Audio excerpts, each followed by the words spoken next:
Able to be here with us, especially on a day in which winter has seemed to rear its ugly head again and it's cooled off. But as I heard David say earlier, like here in Kentucky, just wait a day and it'll change. And I think it is supposed to be back up to 60 again tomorrow. So glad you're able to be here with us on our fourth Sunday. If you're visiting, we'd invite you to stick around with us afterwards, and we'll have a meal down in our fellowship hall.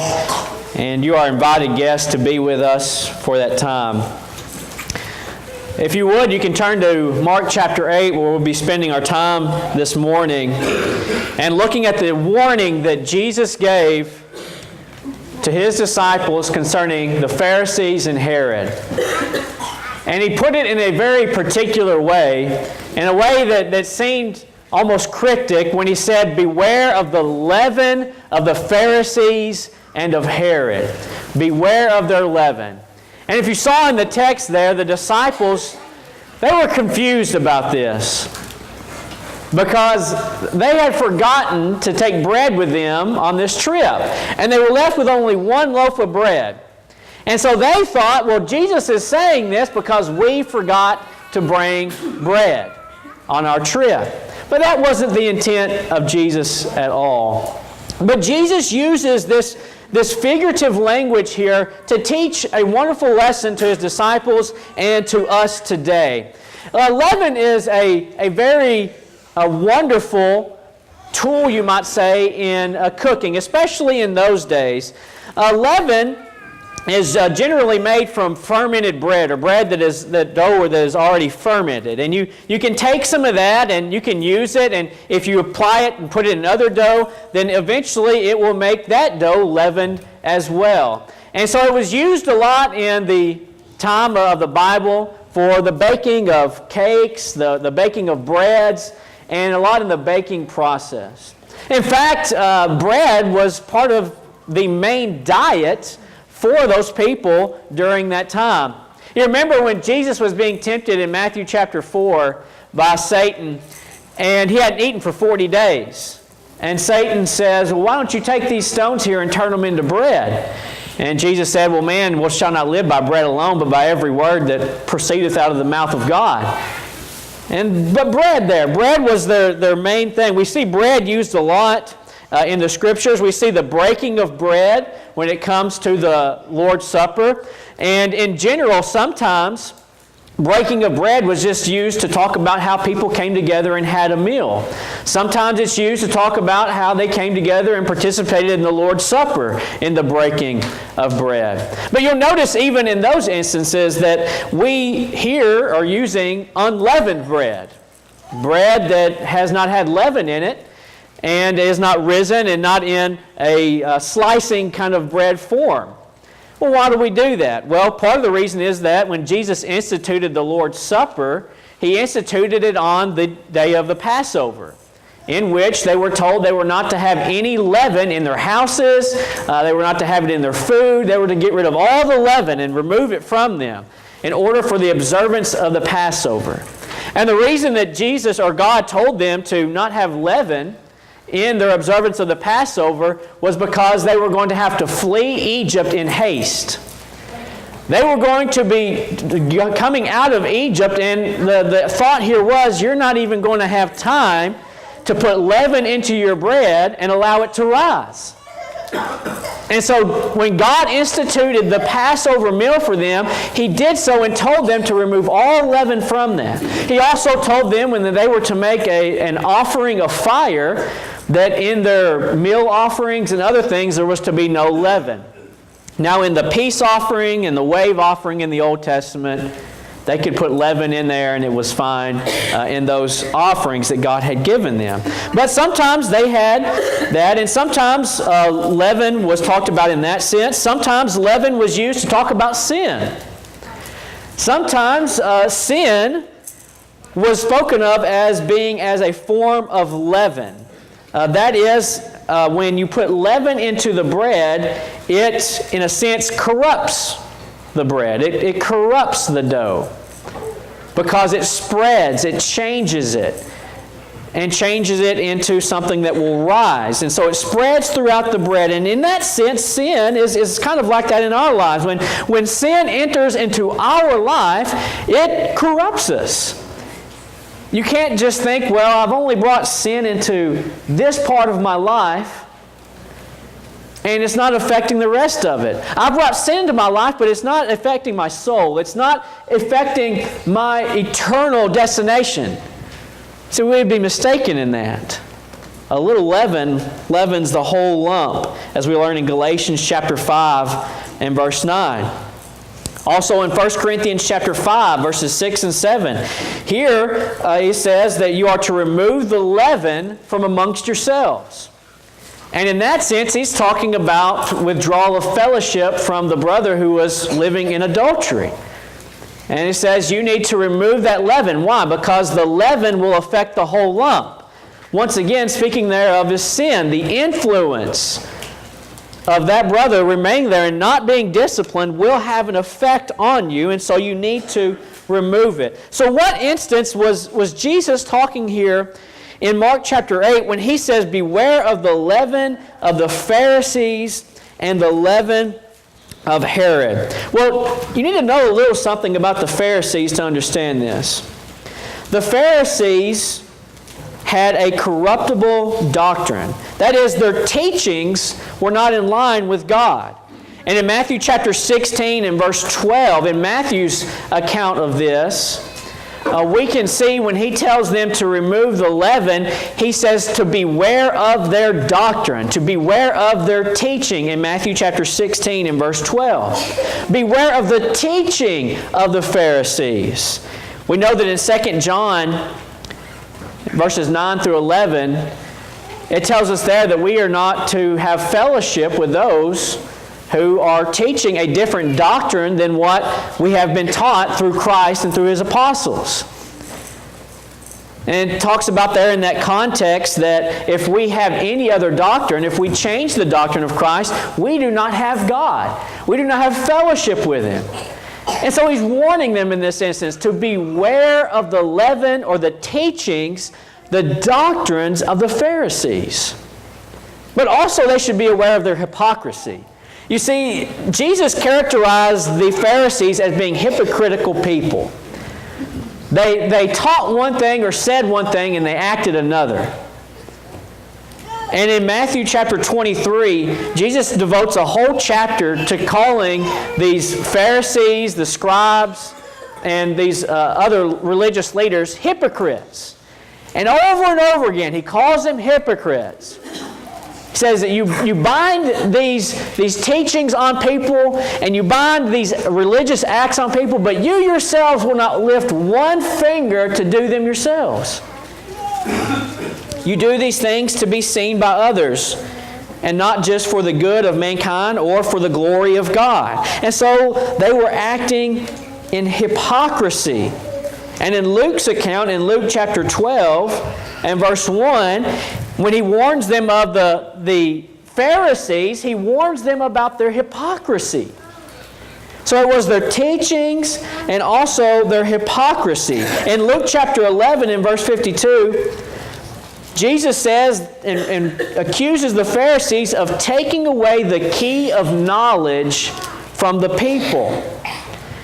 And so in this context, He's warning them about their teachings. He's warning them about their hypocrisy. Also, He mentions Herod. Not just the Pharisees, but also Herod. And there's a group of people in the Scriptures called the Herodians. The Herodians were Jewish people who sided with Rome. In this first century, Israel had been conquered and was under the oversight, you might say, of the Romans. And the Herodians were the Jewish people who sided with them. There were even rulers in the area who were given the title of Herod. Almost like the title of Pharaoh. They had the title of Herod. And these people were bloodthirsty. They were harsh. They loved power. They loved money.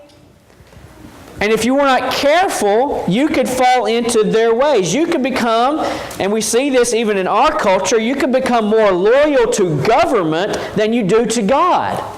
And how many people today, because of their political ideologies, are more loyal to their form of government than they are even to God? And so these were those people who were more focused on government than God. But both groups here were potentially wealthy, powerful, and influential people. Really what Jesus is dealing with here and with the disciples is the idea of influence. What in your life influences you? See, the interesting thing is that most of the time in our lives, we don't even realize that we are being influenced. There are many times throughout your day in which you are being influenced and don't even realize it. For example, if you watch television, you are being influenced. How many of you have watched a commercial where they show this big, juicy cheeseburger, and you weren't even really all that hungry, but now all of a sudden, guess what? You want a cheeseburger. And sadly, you might go down to the restaurant or to the store and you get it, and it doesn't look anything like the picture. But you want that. Why? You're being influenced. How many of you... Do you need to yawn? I was thinking about this lesson yesterday, and I was thinking, I know what? I'm going to yawn and see if anyone else yawns. And when I started thinking about that, guess what I did? I yawned. You're not even tired, but you'll see people yawn, and you all of a sudden need to yawn. There are many ways in which our life, and those are just some simple ways. Those are ways in which, you know what, so what if I go eat a cheeseburger? So what if I decide to yawn? There's nothing sinful in yawning. But what when it comes down to other matters? In how we are influenced in our lives. And that's exactly what Jesus is talking here in Mark chapter 8. Be careful of the influences that are around you, and be careful the direction that these people are leading you in. How many times, parents, grandparents, aunts, uncles, have you talked to your young people about the influences in their lives? How many times have you warned them about how they can be influenced by the people that are surrounding them? The Bible puts it this way in 1 Corinthians chapter 15 and verse 33. 1 Corinthians chapter 15 and verse 33. They were warned about the influences. I want you to mark that passage there in your Bibles. Mark 15 verse 33. It says, "Do not be deceived. Evil company," and he uses this word, corrupts. Evil company corrupts good habits. He's warning there about us about the company that we keep, because it can influence us to corruption. It can influence us to have bad habits. And what you notice is that when you start hanging out or being with someone, you start to pick up a lot of the attributes that those people have. You start to act and say and use the words even that these people are using. So the warning us about our influences, and really influences can be either good or bad. You can be influenced for good. The Bible encourages us to use that. One of my passages here that I want us to look at is in Proverbs chapter 30. Proverbs 13, not 30. Proverbs 13. And here in Proverbs chapter 13, if you mark this in your Bible, Proverbs chapter 13 and verse 20, he talks about the good and bad influences in our lives. Notice what it says, Proverbs 13:20. "He who walks with wise men will be wise." It's kind of like the saying that the tide raises all ships, right? The rising tide raises all the ships. And really, we have that same kind of influence. If you're around people who are wise and use wisdom, if you're around people who naturally maybe know things about money. If you spent every day with someone who knew how to manage money, who knew how to spend money, you would pick up on those things. In fact, I would say you would become better with money yourself. If you was around someone who used good language all day long and maybe had a better vocabulary than you, they're going to use words that you don't know. You're going to pick up on how they're using those words, and you yourself are going to increase your vocabulary just by being around those folks. The Bible says the people who hang out with wise people will themselves become wise. That's the good influence. But notice the second part of that verse. Proverbs 13, and verse 20, second part. But the companion of fools will be destroyed. Much of the book of Proverbs is written in the form of a father writing to a son and warning the son about the influences that are in his life and telling them, son, if you walk down this path, if you walk down the path of the wicked, you yourself will fall into wickedness. However, if you listen to wisdom and you follow people who are wise, you will walk down the path of wise people. And you yourself will become wise. We have to be aware of influences, both good and bad, in our lives. Consider the story of Rehoboam in 1 Kings chapter 12, verses 6 through 11. 1 Kings 12, verses 6 through 11. The story of King Rehoboam. His father, you probably know better than you know him. His father was Solomon, King Solomon, the last king to reign over a united Israel. And Solomon had the son Rehoboam, and Rehoboam was the next in line to become king over Israel. So Solomon dies, and Rehoboam becomes king there in 1 Kings chapter 12. Well, there was another man who was a very influential man in Israel, and his name was Jeroboam. And Jeroboam and a bunch of the Israelites come to Rehoboam, and they ask him to do one thing for them. They asked him, please ease the burdens that your father placed upon us. And in a sense here, what he was saying was the tax burdens. Solomon was a very wealthy man, but he also taxed the people very hard. And so they say, please ease the burden that your father has placed upon us. Well, Rehoboam didn't really know what to do, so he did the right thing at first. And he went and sought counsel. He went and tried to find somebody that could help him make the right decision. So the first place he went was to his father's old advisors. And he wanted to seek out their advice. And this is what they told him. They said, if you listen to these people and you do what they say, they will be on your side for forever. You will gain all their trust. You will gain their respect. You will gain their loyalty. But Rehoboam didn't like that. He thought, I don't think that's the right answer. And so he sought out some more counsel. And this time, he went to his young friends. And he says, hey guys, the people want me to ease up their tax burdens. And these older guys, this is what they told me to do. These old white-haired folks. This is what they said. But what do you think? And they said, oh, this is what you tell them. You think my father was bad. Wait until you see me. You think my father was strong, and you think he imposed hard tax burdens on you. You wait until you see what I do. And so Rehoboam liked that. And he went back to the people, and Jeroboam and the people came to him after 3 days, and they said, okay, what's your decision? And he told them, you think my dad was rough? Wait until you see what I do. And they said, fine, okay, wait until you see what we do. And it was then that Jeroboam and the Israelites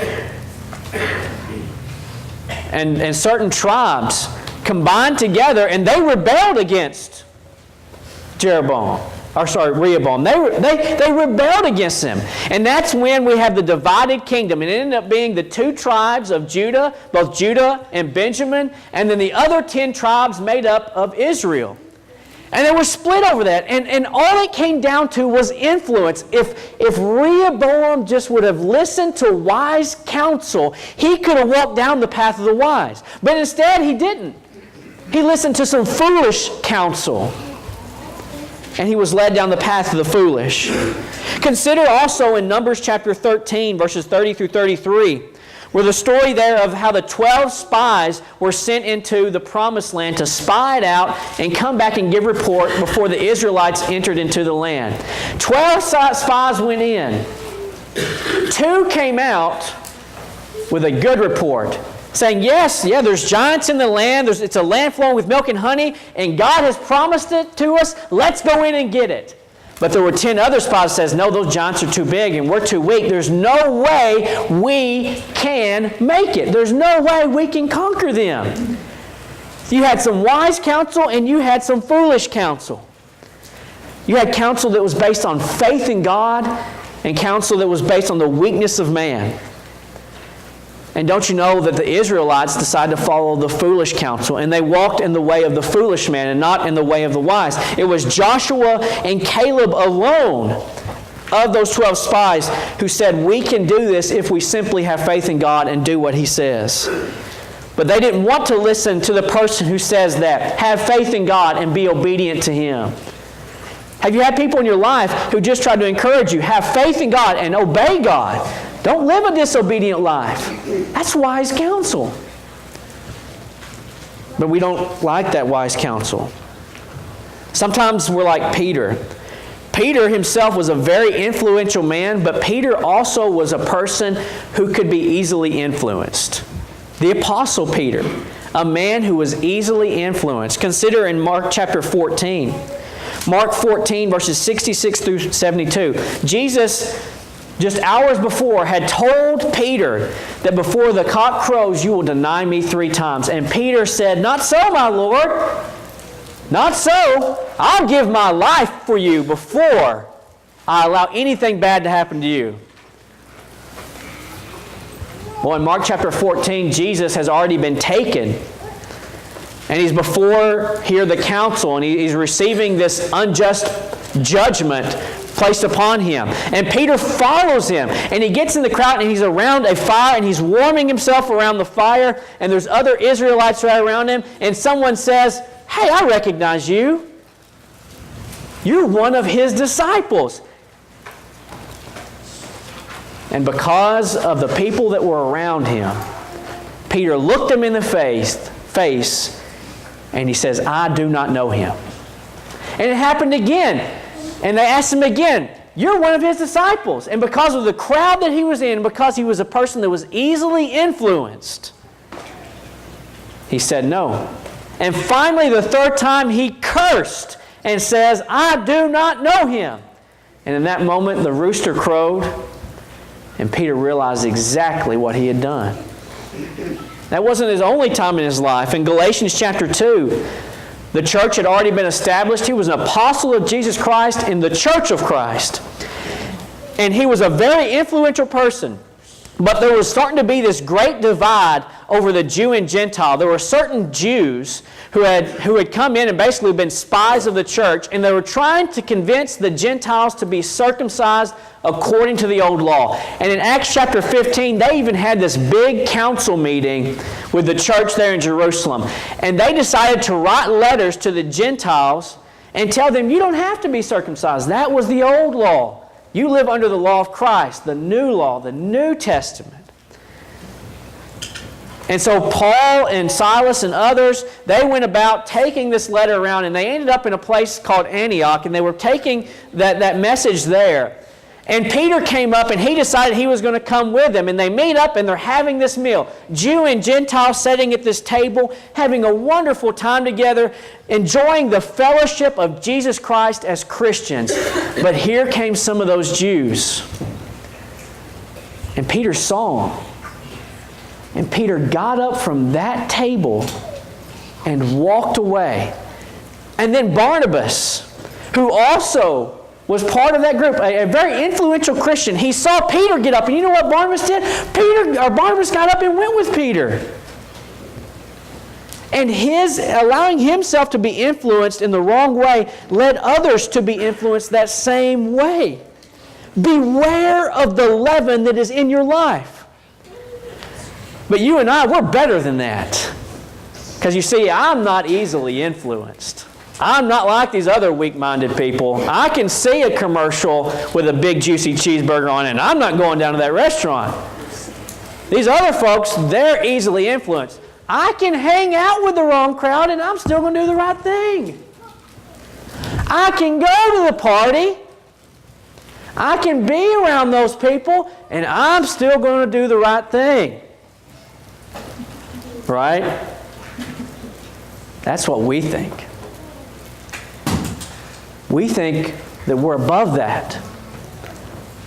But you see, influence, one, should not be taken lightly.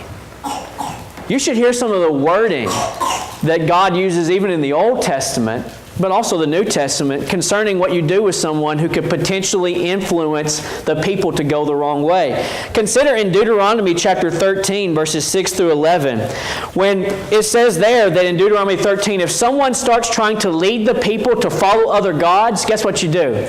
You go up and you spank him on the hand. Nope. Deuteronomy 13, if someone starts influencing people to follow another god, you kill him. You kill him.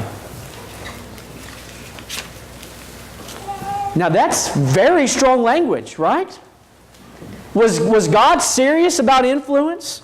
You better believe it. How about the city that starts trying to turn to other gods and lead other cities to follow other gods? Well, God spoke on that in Deuteronomy chapter 13, verses 12 through 18. He said, if a city starts influencing people to follow other gods, you burn it to the ground. You burn it to the ground, and it's never to be inhabited again. God did not take influence lightly. In Matthew chapter 18 and verse 9, Matthew 18 and verse 9, Jesus says, if your eye leads you to do evil, guess what you do with your eye? You pluck it out and throw it into the fire. Now, was Jesus serious about influence? He said it's better to enter into heaven with one eye than to hell with two. Right? It's better to enter into heaven with one arm than to go into hell with two. Take influence seriously. How about 1 Corinthians chapter 5? We talked about that brother who was living in sin and how he could start influencing others to do the same. It says, let him be cast out for his benefit and for yours. Now, we do a card on Sunday afternoons, our little yellow card, and we went over one here lately, and I know the kids didn't understand what it was talking about, but it was about 1 Corinthians 5, and it says, withdrawal of fellowship. And they repeated it back to me, and I know I should have taken time to explain that. But I thought about how I could explain that to them, and this is a way I would put it in a childlike form. Those people need to be sent to time out. When you do something wrong at home, you need to go to time out. You need to think about what you've done, and we're also setting an example for the other kids in the house, saying if you do this, this is what's going to happen. You're going to be punished. And that's, again, a very childlike form, but again, even the New Testament being serious. Now, we don't put people to death like they did in the Old Testament. But God still takes it very seriously, how influence can change our life. And you need to consider that. If you think you're a person that's above influence, think about how serious God takes it. But also think about how influence happens over a longer period of time.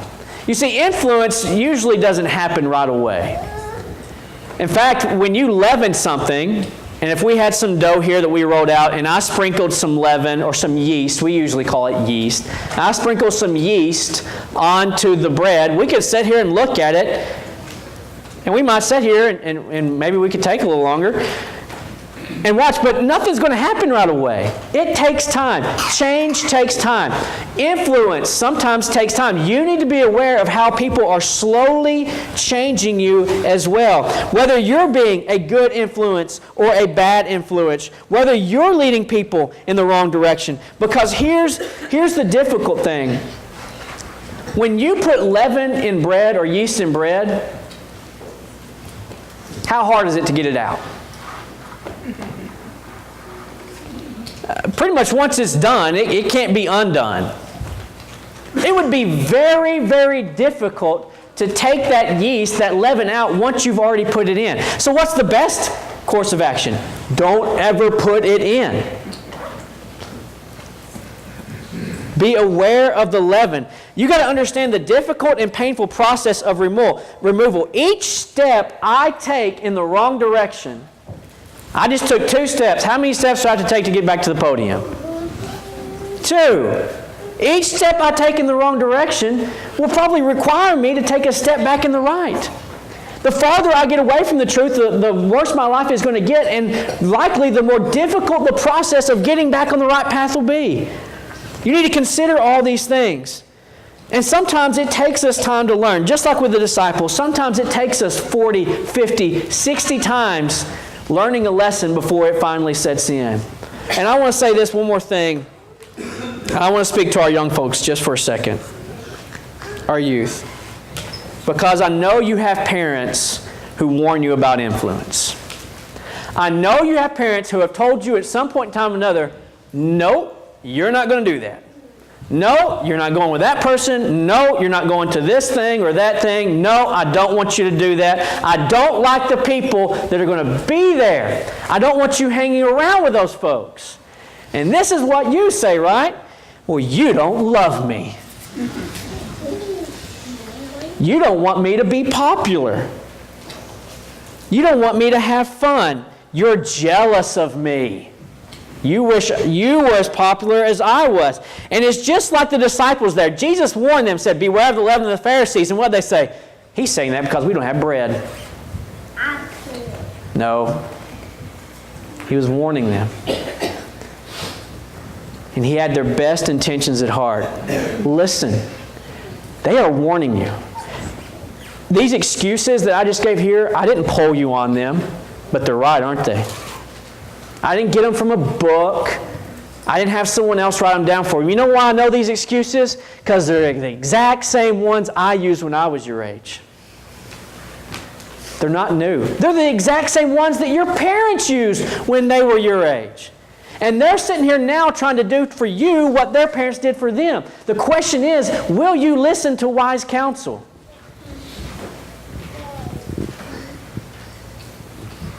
Will you listen? And one more thing, parents, don't let anyone or anything have greater influence on your kids than you. Yes, God, yes, the Bible. But don't let any other person or any other worldly thing have greater influence on your kids than you do. Because there will come a time when you wish you would have done it differently. When you wish you would have heeded wise counsel. Folks, beware of the leaven of this world. Beware of the influences that are out there. Beware of the influences that are in your life. And more than anything, let Jesus Christ influence you for good. Let Him cleanse you of the sin that is in your life. Let His blood wash those sins away so that there is no more record. Only Jesus can remove that leaven. Only Jesus can cleanse us of our sins. And today, if you are ready to obey the gospel, then we are more than willing and ready to assist you in obeying the gospel. If you need to be baptized for the forgiveness of your sins by faith in God, then today we're ready to help you with that. If you need the prayers or the influence of the church, we are here to help you with that. If you need to come